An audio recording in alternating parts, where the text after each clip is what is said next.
네. 2020년도 시험 대비 그를 위해서 실기 과목에 대해서 일단 설명을 드릴게요.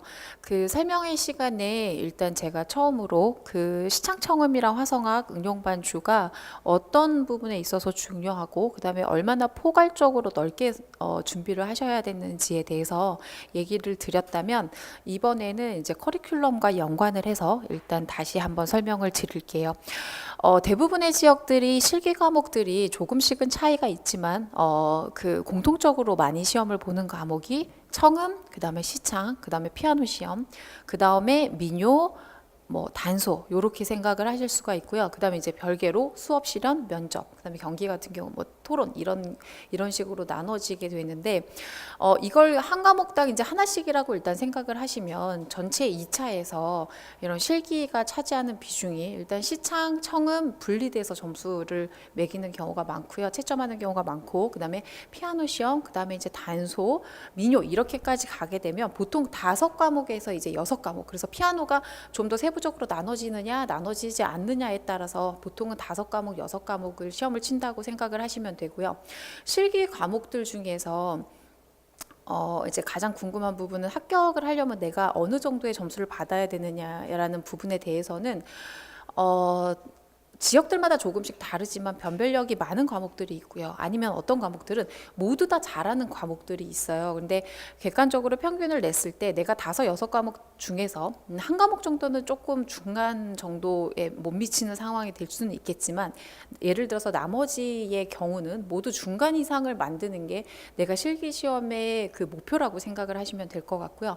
지역마다 조금씩 다르기 때문에 이 지역을 기준으로 내가 거기에 중상의 어떤 위치를 차지하는 게 전반적으로 어떤 점수를 받아서 전체적으로 합격하시는데 훨씬 도움이 된다는 걸 꼭 기억을 하셨으면 좋겠어요. 그래서 실기는 하다 보면 사실 안 되는 과목도 있고 여러 가지 과목을 사실은 모두 다 준비해야 되기 때문에 힘든 부분들도 있는데, 이 과목은 완전히 포기할 거야 라고 얘기를 하시게 되면 사실 그런 분들을 많이 만나게 되는데, 그렇게 되면 10점 배점으로 봤을 때는 그 차이가 더 많아지고요. 최소 배점 5점 정도로 봤을 때도 누군가를 5점을 봤는데 내가 그 부분에 대해서 점수를 포기하거나 0.1점이 된다면, 사실은 그렇게 되면 이론에서 실기 한 과목당 연관을 했을 때 최소 한 과목에서 그러면 4점에서 지금 5점 차이가 나겠죠. 5점 배점으로 봤을 때 만약에 10점 배점으로 차이 보게 된다면 더 많은 차이가 나게 되겠죠. 그러면 이론에서 그 점수들을 그 커트라인에서 점수 차이를 벌여놔야 되는데, 아마 시험을 쳐보신 분들 그리고 아마 앞으로 또 치실 분들은 다 느끼시겠지만,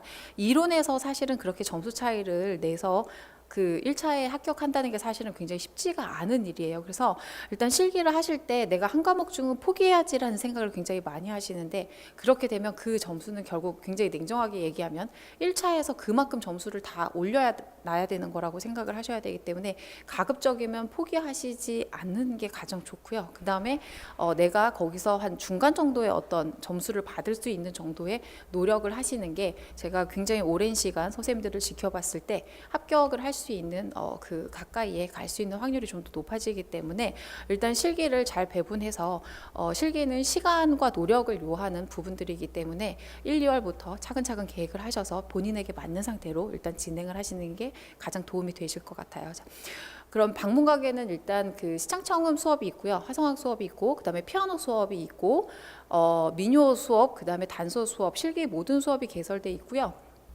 지금 그 강의 객서가 올라가 있는 과목들도 있고 아직 올라가 있지 않는 과목들도 있을 거예요. 그래서 지금 시기적으로 2차를 굉장히 그 준비를 하는 기간이기 때문에 저희는 지금 새로 이제 오시는 분들하고 기존에 지금 이제 2차를 준비하시는 분들하고 병행하고 있는 상황이기 때문에 민요 파트나 단소 파트에 대한 자세한 그 강의 안내는 카페를 통해서 다시 공지를 드릴 거고요. 그다음에 피아노 수업 같은 경우는 저희가 2차 시험이 거의 1월 16일, 17일 이렇게 이루어지기 때문에 1월에 수업을 진행하기엔 좀 무리가 있어서 대부분 2월에 개강을 하는 경우가 많기 때문에, 피아노에 대해서도 일단 개괄적으로 설명을 드리고 그 강의 안내에 대해서는 카페를 통해서 일단 공지를 하도록 할게요. 자, 그러면 이쪽에 잠깐 보시면 그 강의에 대한 지금 안내가 나와 있는데, 크게 보시면 이제 전에 얘기 드렸던 것처럼 시창청음은 1단계, 2단계, 3단계, 4단계, 모의고사반 이렇게 나눠져 있고요. 그 다음에 화성학도 보시면 화성학 기본반 1, 화성학 심화반 1, 화성학 심화반 2 이런 식으로 2달 정도의 간격으로 일단 수업이 이루어지고 있고요. 그래서 이 부분에 대해서 조금 더 이따가 자세하게 설명을 드릴 거고요. 일단은 피아노 파트에 대해서 먼저 조금 설명을 드릴게요. 자, 피아노 파트를 보시면 자, 그 피아노 부분에 있어서 지금 일단은 저희가 타이틀은 응용반주 직강이라고 이렇게 나와 있어요. 그러면 피아노 부분에 있어서 시험을 보는 그 지역이 피아노가 크게 얘기하는 용어로 정반주를 보는 지역이 있고요. 그 다음에 저희가 응용반주라고 일단 얘기를 하고 이건 그 가끔 범주범창이라고 얘기를 하시기도 해요. 그 다음에 창작곡이라고 얘기되는 지역들이 있어요. 자, 그러면 피아노 수업은 일단은 내가 어떤 지역을 응시할지 모르기 때문에 일단 자기가 그 지금 응시하려고 하는 지역들을 대부분 찾아보시고 그에 이제 반하는 그 시험 준비를 위한 피아노 수업을 신청을 하시면 되는데 일단 피아노 수업을 신청을 하시면 이 세 가지를 일단 모두 다 수업을 받으실 수 있고요. 본인이 선택한 거에 따라서 개인 레슨으로 진행이 되기 때문에 본인이 원하는 수업을 받으실 수가 있어요. 그런데 올해 경기도가 정반주가 올해까지만 경기도에서 이루어지고 나머지 이제 경기도에서 다음 연도부터는 응용반주를 한다고 했기 때문에 실질적으로 응용반주를 보는 지역들이 거의 90% 이상이라고 보시면 되고요. 정반주를 보는 지역들은 지금 이렇게 되면 한 2곳 정도 남아 있게 되고요. 그 다음에 어떤 지역들은 응용반주와 정반주를 둘 다 보는 지역들이 있어요. 그래서 내가 사실 어떤 지역을 선택할지는 사실 지금 선생님들이 다들 생각을 하시겠지만 10월에 가서 실질적으로 본인이 원서를 쓰게 되는 지역은 사실 지금 생각하는 지역과 너무 다르기 때문에 일단 피아노를 준비하실 때 기본적으로 생각하셔야 되는 경우는 응용반주가 대부분의 지역이기 때문에 응용반주를 같이 준비를 하고 가셔야 되고요. 지금 응용반주를 보지 않는 지역들은 제주도도 원래는 정반주였는데 올해 지금 응용반주의 형태로 어떤 변형되는 그런 현상이 보이기 때문에 제주도도 굉장히 이제는 정반주를 본다고 생각을 할 수가 없는 지역 중에 하나고요. 그 다음에 이제 또 남아있는 지역이 전북이에요. 그래서 전북은 일단은 정반주를 보긴 하는데 그래서 내년에 경기도까지 일단 응용반주로 전환을 하게 되면 전국의 정반주만 보는 지역은 거의 한 지역 정도만 남기 때문에 대부분의 분들이 거의 응용반주를 같이 준비를 하셔야 되고 그 다음에 충청도 지역의 특정 지역은 정반주와 응용반주를 같이 준비해야 된다고 보시면 돼요. 그래서 정반주는 특히 피아노 전공자거나 피아노를 일정 이상 훈련을 하신 분들은 악보를 보고 연습을 할 수 있는 개인 스스로 연습할 수 있는 부분이 있으나 응용반주에 대해서는 제가 이따 화성학과 1차 기출과 연관해서 자세하게 설명을 드리겠지만 응용반주는 사실은 어떤 실기적인 부분보다 화성학의 이론적인 부분을 더 많이 차지하고 있는 부분들이 있기 때문에 응용반주가 뭐 피아노 전공자이건 어떤 타 전공이건 가장 두려워하는 부분들 중에 하나이기 때문에 빨리 준비를 하셔야 되고 굉장히 사실 폭넓게 교과서에 나와 있는 곡들의 수준이 높기 때문에 폭넓게 준비를 하셔야 돼요. 그래서 일단은 응용반주가 거의 90% 내년이 지나고 나면 제가 보기엔 거의 한 98% 지역이 대부분 응용반주를 본다고 생각을 하시면 되고요. 자, 창작곡을 보는 지역들은 울산, 경남, 그 다음에 경북 이렇게 세 지역 정도 있어요. 그런데 창작곡이라는 거는 결국 교과서 응용반주가 변형이 되어서 내가 시험을 보는 어떤 형식은 동일한데 제시되는 악보가 응용반주라고 저희가 얘기하는 거는 교과서에 제시된 곡들이 나오는 경우를 대부분 얘기를 하는 거고요. 창작곡 같은 경우는 교과서에 제시되지 않은 초경곡이 나오는 상황이기 때문에 내가 창작곡부터 먼저 준비는 하실 수 없는 상황이고요. 응용반주를 먼저 준비한 상황에서 12월에 창작곡으로 전환을 하시면 돼요. 그래서 저희 수업 내용을 보시면 개인 레슨 강의, 그러니까 피아노 강의 기준으로 직강 강의로 봤을 때 일단 이윤주 선생님, 한혜진 선생님, 이혜은 선생님 이렇게 강사분들이 계시고요. 그다음에 개인 레슨 강의로 일단 1:1로 수업을 진행을 하고요. 그 수업의 응용 반주에 포커스를 맞췄을 때 수업의 특징은 화성학과 연관된 그 응용 반주 강의를 한다는 게 그 방문각에서 수업하는 피아노 수업의 가장 큰 특징이고요. 그 부분에 대해서는 제가 조금 이따가 다시 자세하게 설명을 드릴 예정이고요. 그 수업 내용은 응용 반주, 정반주, 창작곡 강의를 12월에는 응시 지역에 맞게 모두 다 수업을 진행을 하는 상황이고요. 그 다음에 이전에도 일단은 원하시는 방향대로 사실 창작곡은 응용 반주를 해서 창작곡으로 지금 설명드린 것처럼 넘어가야 되기 때문에 응용 반주 수업과 동일하고요. 정반주는 사실 경기도를 응시하시는 지역 경기도 응시하는 분들을 위한 거의 수업인데 경기도에서 이제 정반주를 보지 않는 상황이기 때문에 수업은 정반주건 응용반주건 원하시는 형태로 진행은 하지만 아마 정반주를 이제 준비하시는 분들은 굉장히 소수로 줄어드는 상황일 거예요. 자, 그래서 본인 응시하는 지역에 따라 원하는 수업으로 진행은 하고요. 응용반주 수업은 여기 보시면 1, 2월, 3, 4월, 5, 6월, 7, 8월, 9, 10월, 12월 이렇게 돼 있는데 보통 2달 단위로 6주 혹은 8주 정도 수업이 진행되고 일주일에 한 번씩 수업이 진행되고요. 카페를 통해서 저희가 시간을 게시를 드릴 거예요. 그래서 금요일이나 토요일이나 이런 날은 그러니까 이런 수업이 있는 요일은 조금 피해서 나머지 요일들에서 이제 월화수목 대부분의 요일에 이제 수업이 개설되는 상황이고요. 그래서 본인의 상황에 맞게 시간에 맞게 일단 수업을 카페 공지를 보고 신청을 하시면 되고요. 12월에는 보통 이제 주 2회로 수업이 진행이 되고 나머지 그 기간 동안은 주 1회로 수업이 진행된다고 생각을 하시면 돼요. 자, 그리고 혹시 지방에 계시는 분들 중에 지방에서는 응용 반주를 제대로 배울 곳이 없어서 굉장히 힘들어 하시는 분들이 많은데 그래서 두 가지 선택을 하실 수 있을 것 같아요. 응용 반주 인강으로 공부를 하시는 경우하고 그 다음에 이제 직각 조금 근접 지역에 계시는 분들은 주말에 올라오시기는 해요. 그래서 저희가 이제 그 시간표 공지를 할 때 주말 클래스는 이제 지방에서 오시는 분들을 위해서 조금 수업을 이제 연속으로 붙여서 진행을 하거나 하는 그런 선생님들 편의를 위해서 그 시간표를 짜는 부분도 있기 때문에 매 월마다 일단은 응용 반주 이제 신청하실 때 카페 공지 정확하게 보시면 그 시간을 일단 도움을 받으실 수 있을 것 같고요.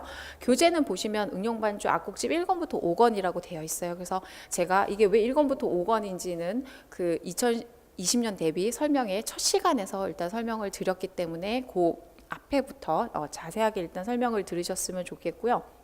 그래서 일단은 예를 들어서 내가 1월부터 시작했으면 거의 10월까지 이 5권을 내가 거의 마스터하는 게 사실은 목표로 잡고 진도를 진행을 한다고 보시면 되고요.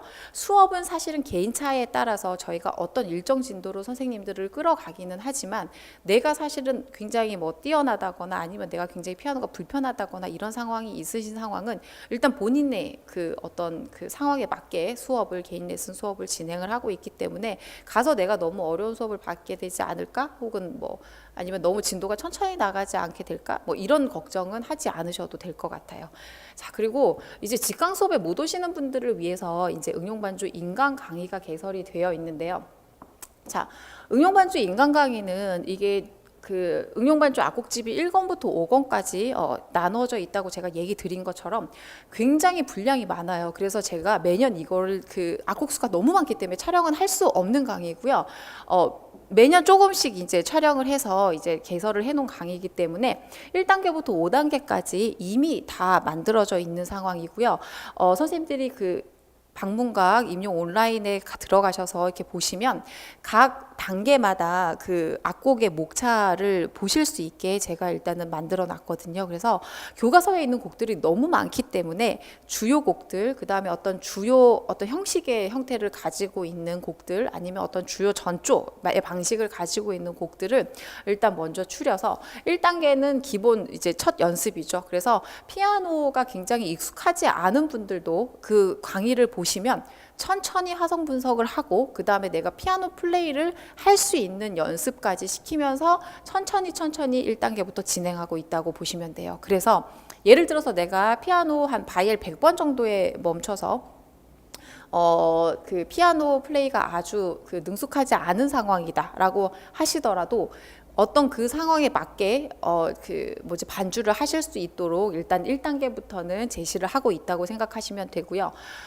화성 분석과 연관해서 봤을 때 일단은 선생님들이 가장 익숙한 조성이 C 메이저예요. 그래서 C 메이저는 그런 장점이 있기 때문에 일단 화성 분석도 천천히 피아노 플레이 연습하는 것도 천천히 일단 진행을 하고요.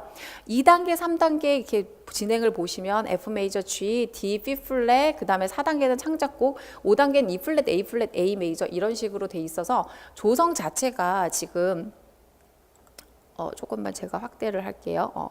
조성 자체로 이제 진행을 하고 있는 게 보이실 거예요. 그래서 단계가 올라가면 올라갈수록 난이도가 높아진다고 생각하시면 되고요. 그 다음에 중고등학교 악곡이 모두 수록돼 있는 상황이고요. 그 다음에 교과서를 보시면 아시겠지만 중학교 곡들은 조표가 조금 많지 않은 경향들이 있고 고등학교 곡들은 조표가 굉장히 많은 경향들이 있어요. 그래서 5단계로 점점 가면 갈수록 일단은 고등학교 악곡이 더 많은 상황이라고 일단 생각을 하시면 되고요. 같은 악곡도 조표가 좀 쉬운 상황으로는 중학교 악곡에 들어가 있는 경우가 있고요. 조표가 많은 상황으로는 고등학교 악곡 악곡에 들어가 있는 상황도 있기 때문에 교과서가 개정되고 나서는 일단 중고등학교의 악곡의 구분이 조금 많이 무의미해졌기 때문에 시험을 치는 지역에서도 꼭 중학교 악곡을 본다, 고등학교 악곡을 본다 이렇게 보통 제시하지 않는 경우가 많기 때문에 중고등학교 악곡을 일단 통틀어서 준비를 하시는 게 가장 도움이 되실 거고요. 그래서 1단계는 천천히 시작을 해서 내가 어떤 화성 분석도 조금 익숙해지고 플레이가 조금 더 익숙해지면 이제 그리고 단계를 높여가면서 선택을 하시면 되고요. 첫 시작하시는 분들은 일단 1단계에서 내가 어떤 화성의 개념과 반주 패턴에 대해서 그다음에 기본적으로 응용 반주를 잘하기 위한 기본 연습들을 익히신 다음에 제가 원하는 건 스스로 그 다음을 사실을 분석을 해서 그 스스로 이제 공부를 하는 방법인데 악곡이 사실 점점 복잡해지고 있기 때문에 그게 힘들어진다면 일단은 수업을 다 참고하셔야 될 것 같고요. 그다음에 이 주요 곡들을 토대로 나머지 악곡의 그 분석 제가 수업을 진행하지 못하는 곡들은 사실은 스스로 이제 여기서 배운 걸 토대로 분석을 하시면서 개인적인 연습을 하셔서 1년 동안 내가 어떻게 분량을 나눠서 전체적으로 연습을 하실 건지를 계획을 세우셔서 진행을 하셔야 되고요. 창작곡은 아까 얘기 드린 것처럼 별도의 지역들만 진행을 하고 있기 때문에 기본적으로 창작곡을 하시려면 1단계, 2단계, 3단계까지는 꼭 하시고요. 그 다음에 창작곡으로 넘어가셔야지 내가 진정으로 의미가 있기 때문에 바로 창작곡으로 넘어가게 되면 설명하는 어떤 내용이나 이런 부분들을 앞에 1, 2, 3단계에서 중복되는 부분들이 있기 때문에 어느 정도 창작곡은 1, 2, 3단계를 알고 있다는 전제하에 조금 넘어가는 부분이 있기 때문에 앞에 1, 2, 3단계 전체를 하지 못하더라도 일단은 기본적인 화성적인 개념과 반주에 대한 기본은 숙지를 하시고 창작곡을 들으시는 게 가장 도움이 되실 것 같아요. 자, 이게 인강 수업을 들으면 과연 내가 피아노가 늘 수 있느냐, 인강 수업을 들으신 분들은 그냥 수업에서 하자는 대로 그래서 가장 좋은 환경은 뭐냐면요. 본인이 피아노를 그 강의를 보면서 칠 수 있는 상태로 만들어 놓으시는 게 가장 좋고요. 그래서 뭐 스마트폰이 됐건 노트북이 됐건 피아노 위에 그걸 틀어놓고 제가 본인의 앞에 있다고 생각을 하시고 거기서 수업에서 제시하는 대로 이렇게 피아노를 연주하기 시작하면 단계를 지나면 지나갈수록 이게 내가 반주를 할 수 있는 상황이 되기 때문에 사실 인강을 하시는 분들도 굉장히 그 수업에 대한 어떤 그 만족도가 높은 상황이고요. 직강 수업을 굉장히 빠르게 내가 진행하고 싶을 때는 인강 수업을 먼저 듣고 오시는 분들도 굉장히 많아요. 인강 수업을 듣고 직강에서 수업을 하게 되면 화성 설명이나 이런 부분들을 많이 패스하고 진도 위주로 나갈 수 있기 때문에 내가 천천히 인강을 통해서 숙지를 하고 그 다음에 직강을 통해서 내가 피아노 플레이에서 어떤 부족한 부분이나 내가 실질적으로 하는 데 있어서 부족한 부분에 대해서 좀 더 피드백을 받으실 수 있기 때문에 조금 더 능률적인 일단 수업을 진행을 하실 수 있을 거고요. 특히나 지방에 계신 분들은 가장 안타까운 부분이 뭐냐면 코드가 있는 악보로 배우신다거나 아니면 정반주 악보로 배우신다거나 아니면 굉장히 그냥 주요 악곡 몇 개의 악곡만 훈련을 배우시는 경우가 있는데 그렇게 하고 사실 대부분의 시험장에 가시면 본인이 준비하지 않았던 곡들이 나오는 경우가 훨씬 더 많기 때문에 응용반주 지금 인강에 나와 있는 이 목차에 나와 있는 곡들은 정말 어느 지역을 하든 기본적으로 하셔야 되는 곡들인데 한 단계당 한 70곡 정도 있다고 생각하시면 돼요. 그래서 이렇게만 보시더라도 70곡, 80곡 정도 있기 때문에 5단계를 가게 되면 그 수가 몇백 개가 되게 되죠. 그래서 기본적으로 준비를 하셔야 되는 양이 그 정도인데, 이제 지방에서 굉장히 그 압축해서 배우시거나 코드가 있는 상태로 배우시면 시험장 가서 놀라시는 경우가 결국은 훈련을 못 하고 왔기 때문에 놀라시는 경우가 많기 때문에 그런 시행착오는 하지 않으셨으면 좋겠고요. 직강에서 이제 만나 뵙지 못하는 분들은 가장 안타까운 부분이 그 부분이기 때문에 내가 정말 실질적으로 어떤 시험을 쳐야 되고 그 시험을 치기 위해서는 어떤 식으로 준비해야 되느냐가 사실 실기에서는 가장 중요한 부분이기 때문에 그 부분을 도와드리기 위해서 일단 인강을 개설한 거기 때문에 많은 도움을 받으셨으면 좋겠어요. 그래서 방문각 임용고시 온라인에 가시면 개설 강의 중에 실기 강의로 되어 있고요. 그 응용반주 인강은 이미 제작된 강의이기 때문에 2018년도, 2019년도에 들어가 있지 않고 아랫년도에 일단 그 단계에 들어가 있기 때문에 조금 잘 찾아보셔야 될 거예요. 네. 자, 그러면 피아노 수업은 일단 정반주, 응용반주, 창작곡 이렇게 되어 있고요. 그래서 피아노가 2가지를 보실 수도 있고 1가지를 보실 수도 있어요라고 제가 얘기 드린 부분이 대부분의 지역, 예를 들어서 서울 같은 경우는 응용반주를 보고요. 인천 같은 경우는 응용반주를 보고 정반주를 이조해서 보는 거를 같이 보고요. 그다음에 충청도 지역의 뭐 세종이나 이런 몇몇 지역들도 응용반주와 정반주를 같이 보는 경우가 있고요.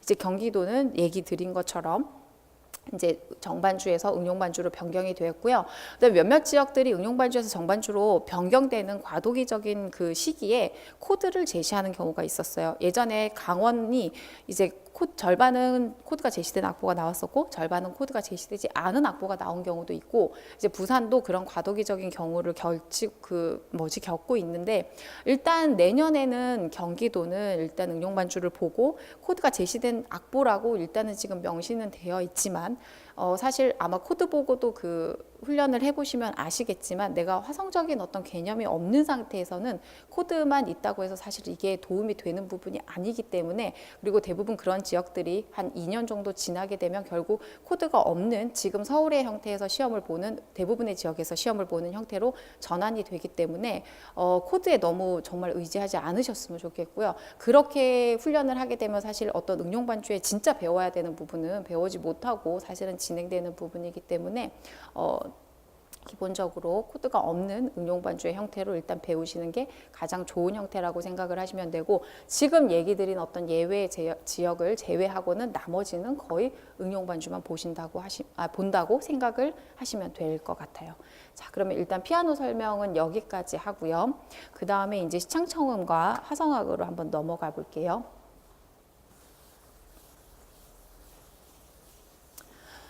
자, 그 화성학과 시창청음의 어떤 커리큘럼을 보시면 왜 이렇게 긴 기간 동안 수업을 진행하지라는 생각이 일단 가장 많이 드실 것 같아요. 자, 그 부분에 대해서 제가 설명을 드릴게요. 일단 임용에서 요구하는 실기시험의 그 난이도가 높아요. 그리고 화성학 같은 경우는 1차에 해당되는 부분인데, 제가 항상 1차와 2차에 해당되는 부분이 공통적으로 있다고 얘기를 드리는데, 1차에 해당되는 부분에 있을 때는 사실 음악에서 어떤 서양 음악사에서 역사나 아니면 그 이론이랑 같이 접목을 해서 나오는 경우가 있기 때문에 우리가 흔히 어떤 기능적으로 준비하는 부분들도 시험에 나오지만 조금 더 어떤 한 차원 높은 그 문제를 요구를 하고 있고, 화성학과 응용반주는 제가 연관이 있다고 얘기를 드렸는데 그렇게 또 소프라노 문제에서 더 고차원적인 문제를 요구하기 때문에 일단 화성학과 시창청음은 내가 굉장히 명확하게 잘 아는 상태로 만들어 놓는 게 가장 중요하다고 생각을 하시면 될 것 같아요. 자, 시창청음을 1단계, 2단계, 3단계, 4단계 이렇게 진행을 하고요. 이제 1월부터 시작을 할 거예요. 그런데 제가 그 오리엔테이션에서도 얘기를 드렸는데, 청음보다 사실 시창을 못 하시는 분들이 굉장히 많고, 자, 청음에서 예를 들어서 이제 1단계에서 제가 기본적으로 기본 리듬을 한다고 얘기를 해요. 자, 그러면 뭐 딴, 따, 딴, 딴, 딴. 자, 이런 식으로 붙임줄이나 아니면 당김음이 들어가지 않은 리듬들을 1단계 리듬이라고 생각하시면 되고요. 자, 이런 기본적인 리듬은 굉장히 많아요. 그리고 박자도 4분의 4, 4분의 3, 8분의 6 이렇게 해서 기본적으로 저희가 준비해야 되는 게 다른 박자들도 더 많이 있지만 일단 교과서에 2분의 2까지 나오고 8분의 9 정도까지는 나오는 상황이고요. 그런 많은 박자의 유형들이 있어요. 자, 그러면 청음을 내가 바로 듣기 위해서는 그거보다 더 중요한 거는 시창이 더 중요하고요. 그 다음에 결국은 시창 청음은 본인의 초견, 피아노를 하거나 아니면 어떤 다른 음악을 할 때도 악기를 할 때 초견을 보는 능력과 굉장히 연관이 되기 때문에 1단계에서는 예를 들어서 이제 제가 기본 리듬이라고 얘기를 하죠. 이 기본 리듬들을 굉장히 내가 편하게 읽고 그 다음에 듣고 연주할 수 있는 상태로 만들어야 되고 결국 이런 부분들이 어디로 가게 되냐면 피아노. 응용 반주를 하거나 아니면 창작곡을 하거나 정반주를 하는 데 있어서 초견 능력으로 모두 다 가게 돼요. 그래서 내가 이런 리듬들이 있다는 건 알고 있지만 이게 어떤 일정 속도로 여러 가지 조합이 돼서 나왔을 때 내가 이거를 굉장히 잘 듣는 상태로 만드는 게 1단계에서 가지는 리듬의 목표고요. 그 다음에 두 번째, 음정의 목표는 이거보다 더 높다고 생각을 하시면 돼요. 자, 기본적으로 저는 흰 건반도 잘 들리지 않아요 라고 얘기하시는 경우가 1단계부터 대부분 시작을 하시는데 그러면 1단계에서 예를 들어 멜로디가 지금 리듬으로 한다면 이런 멜로디가 있다고 해요. 자, 그러면 일단 기본적으로 그 시창청음을 연습할 때 리듬과 그 다음에 선율과 그 다음에 음정을 나눠서 훈련을 하게 되는데 리듬은 지금 이 형태 이렇게 리듬만 듣는 형태로 먼저 훈련을 하고요. 그 다음에 이게 선율과 결합이 되면 이렇게 되겠죠. 자, 그러면 이거는 지금 들으시는 것처럼 어떤 C 메이저에서 조성감을 가진 음정 그 선율의 형태가 되고요. 그 다음에 여기서 음정적으로 좀 더 변환을 하게 되면 이런 식으로 음정의 변화가 있을 수 있게 되죠. 그러면 시창 훈련은 이런 지금 제가 마지막에 연주했던 것처럼 음정 훈련부터 들어간다고 생각을 하시면 돼요. 그래서 음정과 선율을 별개로 나누어서 이 선율에서 내가 연습을 하는 거는 일단은 어떤 조성의 다장조 그리고 다른 조성들, 조성의 화성감이죠. 화성감과 선율에서 일반적으로 우리가 진행하는 진행감에 대해서 내가 훈련을 하는 거고 음정은 결국은 목표는 이제 경기나 서울의 어떤 그 굉장히 무조처럼 나오는 어려운 시험의 시창의 목표가 되긴 하는데 선율 그 청음도 어려워지기 시작하면 결국은 내가 조성감과 하성감으로 들을 수 있는 거는 1단계 정도에 그치게 되고요. 사실 음정으로 내가 모든 걸 음정 계산을 하면서 들어야 되는 부분들이 훨씬 더 많아지기 때문에 1단계라고 해서 리듬과 선율은 쉬운 단계부터 출발을 하지만 대부분 음정 훈련하는 거는 훈련이 안 돼 있는 상태이기 때문에 내가 청음 테스트를 했는데 청음은 3단계가 나왔는데 시창, 즉 음정 컨트롤하는 부분은 예를 들어서 내가 시창을 해봤을 때 거의 1, 2단계에 머물러 있는 분들이 굉장히 많아요. 그리고 청음은 시창부터 먼저 되어야지 청음을 할 수 있기 때문에 1단계부터 일단 리듬과 선율은 편안한 상태에서 일단 시작을 쉬운 상태부터 시작은 하지만 대부분 음정은 그렇게 약간 쉽지 않은 상태에서 내가 대부분의 분들은 거의 훈련해야 되는 대상이 되는 상황에서 시작을 한다는 걸 아셨으면 좋겠고요. 자, 이렇게 돼서 이제 2단계로 넘어가게 되면 보통 피아노를 하거나 청음을 하거나 가장 문제가 생기는 뭐냐면 당김음이에요. 근데 이 당김음은 교과서를 보시면 당김음에 대한 어떤 수업의 그 악곡이나 설명이 자주 나오는 상황이에요. 근데 우리는 당김음을 듣고 부를 때 굉장히 불편해하는 경우가 있죠. 그래서 2단계에서는 리듬을 당김음으로 연습을 하고요. 그 다음에 이제 선율과 음정의 난이도가 점점 더 올라가겠죠. 자, 그럼 3단계 리듬에 포커스를 맞춰서 얘기를 하면 3단계는 그 다음 이제 뭐가 있을까요? 우리가 얘기하는 붙임줄이 있죠. 붙임줄 리듬을 훈련을 해야 되고 그 다음에 또 반대로 쉼표.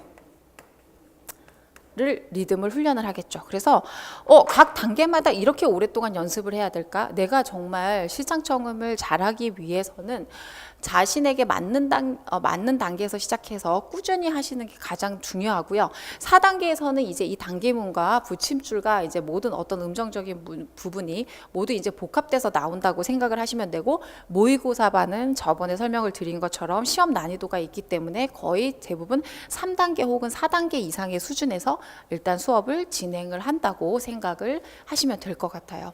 자, 그래서 1단계부터 일단 4단계 모의고사반까지 일단 꾸준히 따라오시면 청음은 어떻게 12월이 됐을 때는 들을 수 있는 상태로 되신다는 거를 꼭 기억을 하셨으면 좋겠고요.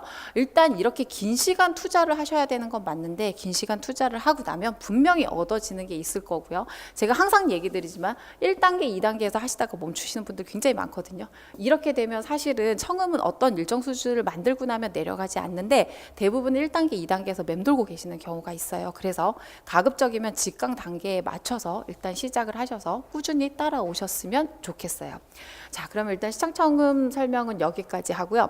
자, 화성학을 그 커리큘럼을 보시면 화성학 기본반 1, 심화반 1, 심화반 2 이렇게 나눠져 있고, 기간은 굉장히 길고 시간은 조금 장시간 수업을 하지 않는 걸로 일단 이번에는 진행을 하는 걸로 제가 결정을 내렸어요.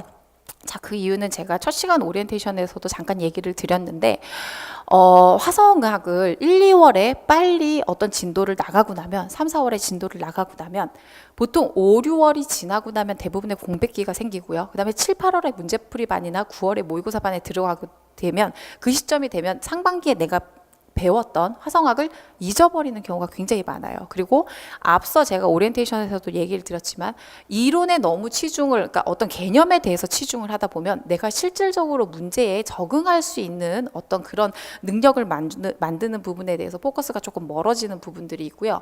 그래서 제가 굉장히 오랫동안 거의 십몇 년을 선생님들이랑 화성학이랑 시창청음 수업을 진행하면서, 그러니까 확고하게 화성학도 이제 커리큘럼을 좀 더 계속 바꿔야겠다라고 생각을 드는 이유가, 시창청음도 저는 이제 단계별로 해서 내가 자신에 맞는 단계에서부터 시작해서 점점 이제 어려운 단계로 꾸준히 가기만 하면 이제 할 수 있는 상태로 만드는 게 목표고요.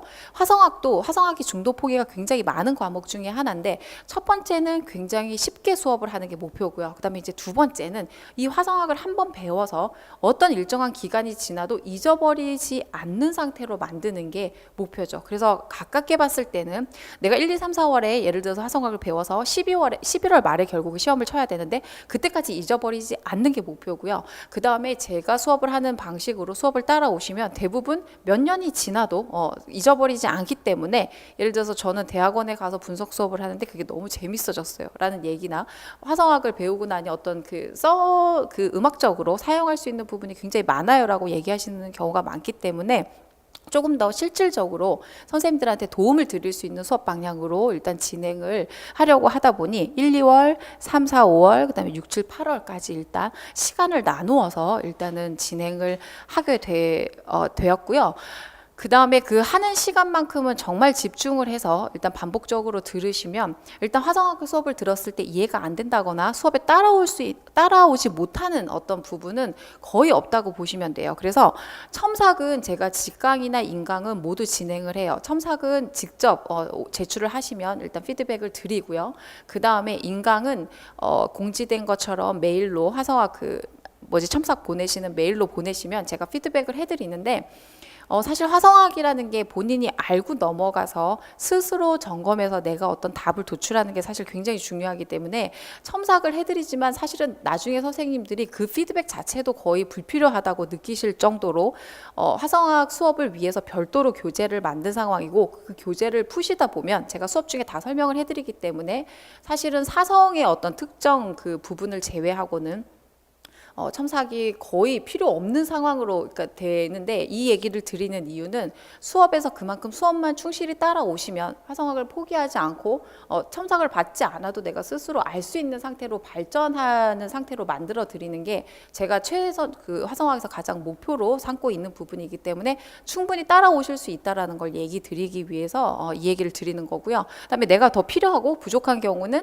첨삭을 보내시면 제가 바로 피드백을 드리기 때문에, 그 부분에 대해서 대해서는 인강을 들으시는 분들도 그렇게 걱정하지 않으셔도 될 것 같긴 해요. 자, 그래서 이제 그 1단계, 2단계, 그리고 이제 화성학은 개인적인 차가 굉장히 크기 때문에 내가 기본반부터 들어와야 되는지 심화반부터 들어와야 되는지 굉장히 고민하시는 경우가 많기 때문에 일단 단계를 나눠서 본인에게 맞는, 내가 학부에나 아니면 이전에 화성학을 배웠던 어떤 단계에 그 빗대어 봤을 때 어떤 단계부터 시작해서 들어오는 게 가장 좋을지 포커스를 맞춰서 일단 들어오시는 게 가장 좋을 것 같고요. 화성학에서 이쪽의 내용을 보시면 지금 사실 기본반이라고 하지만 우리가 화성학에서 얘기하는 부속화음, 부강화음, 증육화음, 나폴리, 오는 게, 반응 게 전초, 기본적인 어떤 이런 개념들은 사실 기본반에서 모두 다 나가고요.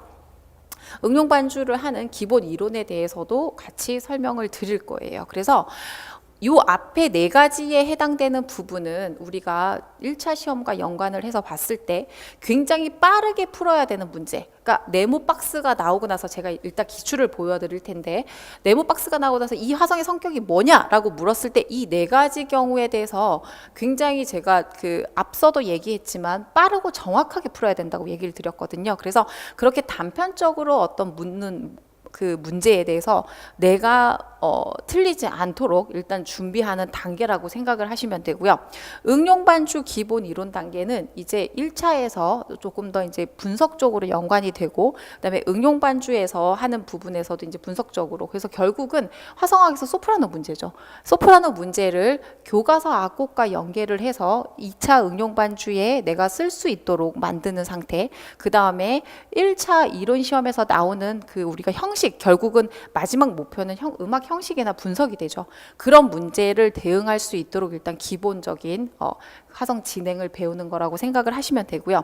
심화반부터는 이 기본적인 화성들을 내가 굉장히 빠르게 다 계산할 수 있다라는 상태를 전제로 해서 악곡 분석부터 들어갈 거예요. 그래서 만약에 내가 부속이나 부감이나 알고는 있는데 뭔지 정확하게 찾지 못해요라든지, 아니면 내가 찾았는데 그게 오답률이 있어요라고 하시는 분들은 대부분은 기본반부터 수강을 하시는 게 나중에 심화반 가서 훨씬 더 도움이 되실 거고요. 기본적인 이런 화음들을, 기능 화성들을 배운 걸 토대로 악곡 분석, 교과서 악곡 분석. 그래서 교과서 악곡 분석은 2종류가 있을 거예요. 우리가 흔히 얘기하는 정반주, 그러니까 반주가 그 앞서 오리엔테이션에서 악보를 드렸던 것처럼 반주가 형태가 다 나와 있는 어떤 악곡을 분석하는 거 하고, 그런데 나중에 일단 기출을 보시면 아시겠지만 사실 그 시험지에 지문상 피아노 단선율이, 그러니까 악곡의 단선율이 나와 있는 경우도 훨씬 더 많거든요. 그래서 교과서 악곡 분석을 결국은 2종류로, 단선율인 상태에서 내가 어떤 화성을 분석하는 방법과 그 다음에 악보 전체가 나와 있을 때 분석하는 방법에 대해서 일단 훈련을 할 거고요. 그 다음에 그 기본적으로 설명을 하나만 더 드리면, 음악 통론 포함이라고 되어 있는데 여기는 지금 우리가 이런 그 시험을 할 때 기본적으로 이쪽 악기에서 2조 되는 부분, 그 다음에 음악 그 어떤 그 통론적인 해당이 되는 부분들은 모두 다 일단은 기본반에서 마스터해야 되는 상태라고 생각을 하시면 될 것 같아요. 그래서 그 2조에 대한 부분도, 2조 악기 2조에 대한 부분은 굉장히 결국 한 문제씩 나오지만 내가 결국은 해내야 되는 부분이기 때문에 시창청음에서부터 2조나 그 음정이나 이런 부분을 굉장히 강조를 드릴 거고요. 그런 부분들이 일단 화성학과 연계돼서 같이 진행이 된다고 보시면 되고요. 자, 그래서 다시 돌아오면 교과서 악곡 분석은 일단 그 멜로디가 있는 상태, 그다음 피아노 반주가 있는 상태 2가지로 일단 진행을 할 거고요. 그다음에 이제 교과서 악곡 분석을 하면서 이 교과서들 악곡에 나와 있는 곡들이 가진 어떤 존조의 특징, 그다음에 기본 기능 화성 들의 어떤 역할, 그래서 서술에 대비하는 부분들을 들어갈 거고요. 응용 반주에서 이제 기본에서 벗어나서 진도가 진행돼 있기 때문에 일단 심화라고 생각을 하시면 될 것 같아요. 자, 그 다음에 이제 기본적으로 악곡 분석이 돼야지 그 다음에 형식 분석을 할 수 있는 거죠. 그래서 마지막 단계는 악곡의 형식 분석, 그 다음에 이제 기출 문제 유사 문제 풀이, 이렇게 나누어서 진행을 할 예정이에요. 그래서 화성학도 어쨌건 끝까지 수업을 들으시면 대부분 이해를 못하고 가시는 경우는 없기 때문에 일단은 한번 시작해서 끝까지 마무리까지 하시면 전체 화성에 대한 어떤 개념을 충분히 잡으실 수 있기 때문에 차근차근 따라오셨으면 좋겠고, 이게 이제 선생님들이 실질적으로 따라오고 어떤 그 포기 중도 포기하는 경우를 사실 제가 막기 위해서, 그러니까 끝까지 모든 분들이 따라오는 수업을 만들기 위해서 커리큘럼을 진행을 하다 보니 이제 조금 더 세분화해서 나눠서 이제 진행을 하게 되었고, 이 부분에 대해서 차근차근 따라오시면 될 것 같아요. 자, 그러면 이제 응용 반주와 화성학에 대해서 조금만 더 설명을 드릴게요. 자, 제가 보여드릴 악보가 이제 그 앞에 오리엔테이션에서도 나눠드린 악보가 있는데, 자, 이게 지금 울게하소서라는 악보고요. 이 악보를 보시면 이게 응용반주, 저희가 응용반주 악곡집에 나와 있는 악보예요. 그래서 보시면 코드가 없고요, 그죠? 그다음에 이제 가창을 하셔야 되기 때문에 가사는 나와 있는 상태예요. 자, 그러면 내가 울게하소서를 응용반주에서 연주를 하려면 결국 응용반주를 하지만 내가 찾아야 되는 건 뭐냐면 조성을 찾아야 되고요. 그 다음에 어떤 예를 들어서 4마디 단위로 음악이 진행이 되고 있다면 이 4마디 단위에 오는 부분에 종지의 형태를 찾는 게 응용반주 하는데 가장 큰 그 중심 축이라고 일단 생각을 하시면 돼요. 그래서 자, 응용반주 그 악곡을 분석을 하실 때 첫 번째 해야 되는 게 종지에 대한 부분이 제일 중요한데, 이건 1차 시험에서도 항상 물어보는 부분이에요. 그 다음에 이제 제가 그냥 기능화성이라고 얘기를 하는데, 이 기능화성이라고 얘기되는 부분에 뭐가 있냐면 부속, 부감, 그 다음에 나폴리, 증류화음, 이런 화성들이 있겠죠. 자, 그 다음에 가장 중요한 게 세 번째는 전조라고 생각을 하시면 돼요. 그러면 내가 응용반주 연주를 할 때도 이 세 가지를 알아야지 이 악곡을 하실 수가 있어요. 자, 그러면 응용반주를 내가 하기 전에 먼저 선행돼야 되는 건 뭘까요? 화성학 수업이에요. 화성학 수업에서 내가 기능적인 화성들을 계산할 수 있어야 되고, 전조에 대해서 그러니까 전조는 결국은 조표 싸움이거든요. 조표에 대한 내가 이해가 있어야 되고, 그로 인해서 종지를 찾을 수 있어야 응용반주 수업을 할 수 있기 때문에 화성학의 어떤 개념을 응용반주와 연관해서 잡히지 않은 상황에서 응용반주에 먼저 뛰어들게 되면 결국은 응용반주 수업이라는 건 화성학을 하지 않으면 진행을 할 수 없는 수업이기 때문에 굉장히 혼란이 오실 수가 있어요. 그래서 응용반주를 내가 시작을 해야 되는데 피아노에 능숙하건 피아노에 능숙하지 않건 내가 먼저 확인을 해야 되는 지점은 뭘까요? 내가 화성학을 어느 정도 개념까지는 알고 있느냐, 알고 있지 않느냐, 그 다음에 이제 그 개념들을 응용반주와 연관해서 생각을 해본 적이 있느냐 없느냐가 가장 중요하고요.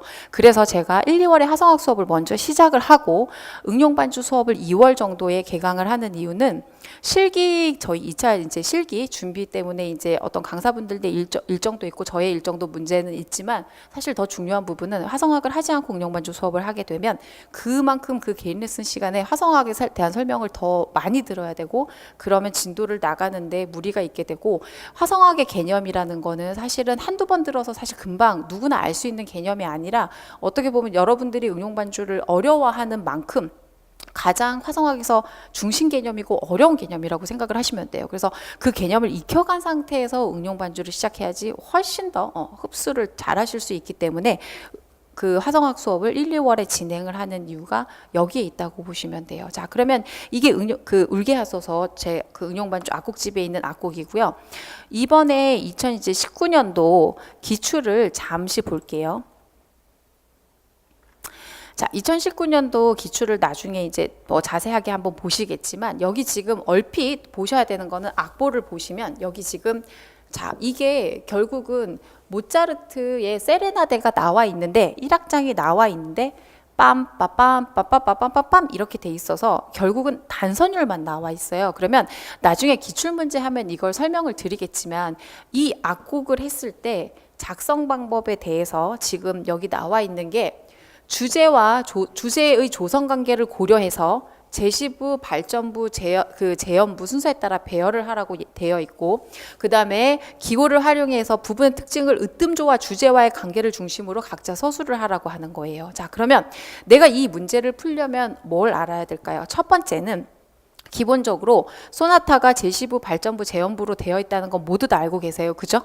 자, 그럼 그 전제는 이미 작성 방법에 나와 있는 상태고요. 그 다음에 우리가 소나타에서는 1주제와 2주제가 있는데 그게 제시부와 제연부에서 나오는 형식이 다르죠. 그러면 이제 그것도 이론에서는 기본적으로 대부분 외우고 계세요. 그러면 그걸 알지 못해서 문제를 못 푸는 게 아니라 그러면 이 문제를 봤을 때 지금 보시면 솔레 솔레 솔레 솔시레 레 도시라 솔레 어쩌고 저쩌고 레라 레라 레라 레파라 솔 도시라 솔 어쩌면 솔레 솔레 똑같은 거 그다음에 라 솔 파밀 이런 식으로 나오잖아요. 그러면 이렇게 나왔을 때 내가 그러면 제시부의 1주제와 2주제의 특징은 조가 다르다는 거죠. 그러면 내가 결국은 이 단선율 멜로디를 보고 네 마디 단위로 여기 네 마디 단위로 오는 지점에 화성을 분석을 해서 이게 종지의 형태인지 반종지의 형태인지 그리고 으뜸조에서 딸림조로 가고 있는지 가고 있지 않는지를 먼저 가려야지 여기 얘기한 것처럼 제시부, 발전부, 제연부를 찾으실 수가 있고요.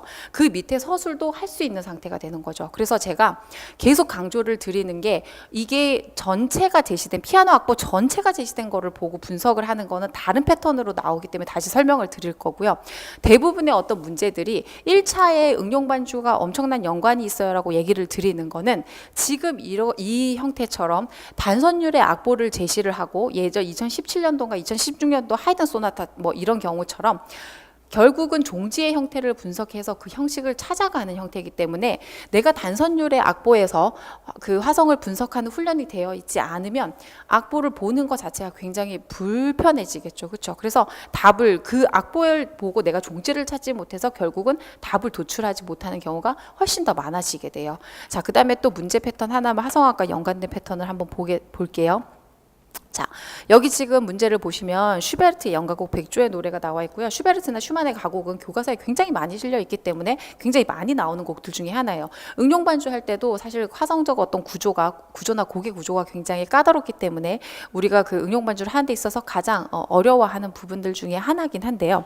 자, 여기서 보시면 지금 여기서 이제 간략하게 보면 작성 방법을 보시면 지금 어떤 시가 가지고 있는 분위기를 형성하는 데 큰 역할을 한다.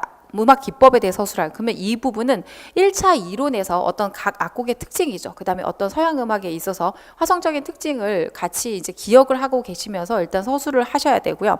그 다음에 가장 이제 여기서 단편적인 문제. 그러니까 제가 선생님들한테 누차 절대 틀리면 안 된다고 이제 강조하는 부분이 이런 부분이에요. 디귿이나 리그처럼 이렇게 화성을 이게 지금 제가 항상 얘기하는 정반주의 악보 형태죠. 피아노가 어떤 그 화성을 전체 알 수 있는 악보 형태로 제시돼 있고 이렇게 네모 박스를 해서 여기에 화성을 차음 기호를 쓰세요. 이 화성을 찾으세요죠. 그러면 그 부분은 제가 아까 화성학 커리큘럼에서 얘기 드렸던 기본반에서 하는 제가 뭐 부속화음, 부감화음, 보통 나폴리, 증용 이런 화성들을 모두 물어보는 걸로 나오기 때문에 그런 화성들은 보시자마자 정확하게 빨리 찾으실 수 있는 훈련을 해야 되는데 이 한 문제를 위해서 사실 얼마나 많은 시간을 훈련을 해야 되느냐. 그래서 제가 첫 시간에 구몬하듯이 매일매일 해서 내가 정말 더하기, 빼기, 곱하기, 나누기를 자유자재로 할 수 있는 형태로 돼야지 사실은 그 다음에 수학을 할 수 있는 상태잖아요.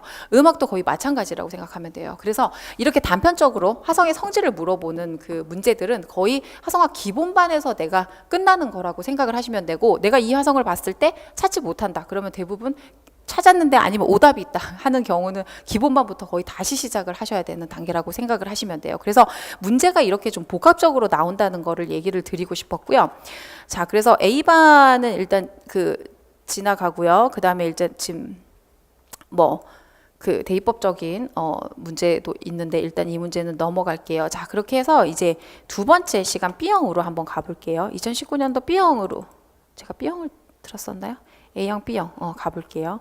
자, 그 다음에 또 지금 보시면 화성학, 교향학 104번 악보의 일부예요. 자, 그러면 항상 지금 스트링을 보는 문제는 나와 있는데 이게 가온 음자리표를 볼 수 있냐라는 거죠. 가온 음자리표를 봐서 내가 이렇게 네모로 박스로 된 부분을 화성을 정리했을 때 첫 번째 비화성음. 그래서 응용 반주를 하다 보면 비화성음과 하성음을 가리는 게 사실 굉장히 힘들거든요. 그래서 여기도 지금 단선율로 보고 내가 그럼 화성을 선택을 해야 비화성음을 가릴 수 있는데, 비화성음의 종류는 사실 그냥 정해져 있죠. 뭐 경가음, 보조음, 뭐 전타, 뭐 계류 이런 식으로 선행 한 6가지가 정해져 있는데, 그 전타인지 선행인지 그 말을 몰라서 모르는 게 아니라 악곡에서 결국은 중심 화성을 찾지 못해서 어느 음을 비화성음으로 놔야 되는지를 모르는 상태가 되기 때문에 못 찾는 경우가 훨씬 더 많으세요. 그래서 단편적으로 비화성음 물어보는 문제 가장 많이 나오는 패턴, 거의 비화성음 물어보는 건 매년 나오죠.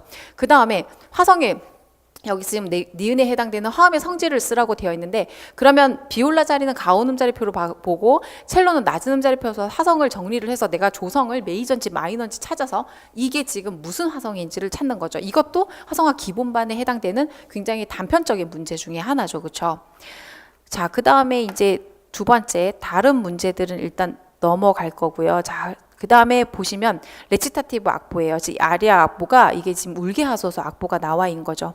그래서 이 악보는 조금 복합적인 부분, 그래서 지금 정반주가 있는 형태의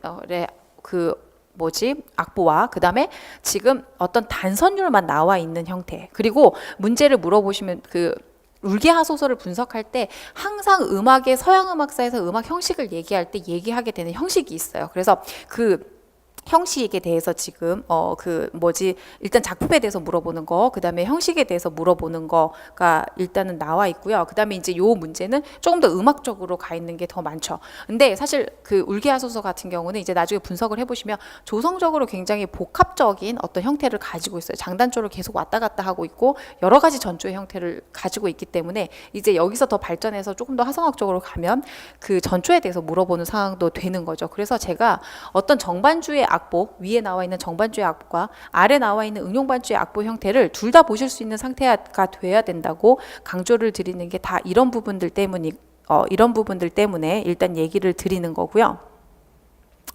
2018년도 기출을 잠시만 볼게요. 2018년도 기출에서도 제가 간단하게 얘기를 드리면 지금 4번 문제 같은 경우는 그냥 네모 박스에서 내가 코드를 볼 수 있느냐, 그 다음에 기능 화성을 볼 수 있느냐를 물어보는 문제예요. 그래서 어떤 애는 코드만 물어보는 경우가 있고요. 그 다음에 어떤 애는 코드와 그 다음에 이게 뭐 증류기인지 예를 들어 부속인지 모두 다 분석표를 같이 쓰라는 경우는 굉장히 단편적으로 많이 나오는 문제고, 이런 문제들을 일단 정확하게 빨리 맞추기 위해서는 그 화성학 기본반에서 계속 훈련을 하는 게 꼭 필요하고요. 그 다음에